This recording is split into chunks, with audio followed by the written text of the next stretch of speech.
Rome is the story of the thrice-cursed Romulus. The story began with twin boys born to a virgin priestess of Jupiter who, like most mythic mothers, caught the eye of a god, and the god wanted her for his own.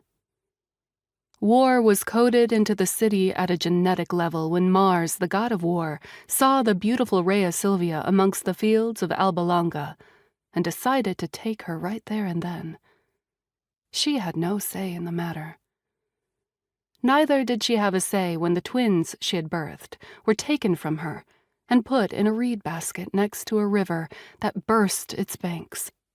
It sent them hurtling downstream into the loving embrace of a she-wolf who claimed the pups for her own.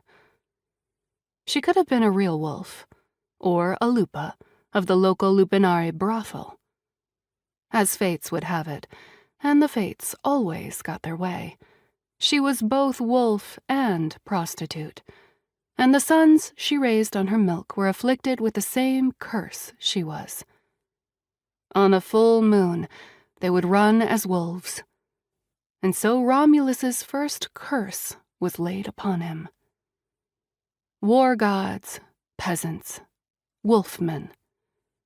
The brothers Romulus and Remus were destined for greatness and madness. They would found not just a city, but an empire that would be known for both. Romulus did his best to temper his brother's wife-stealing and chieftain-slaughtering tendencies, but when he finally had no choice but to give up his new city or his brother, he chose his city. Where divine blood is spilled, bad things are sure to grow. Romulus freed the world of the burden of his brother, only to place his second curse on himself.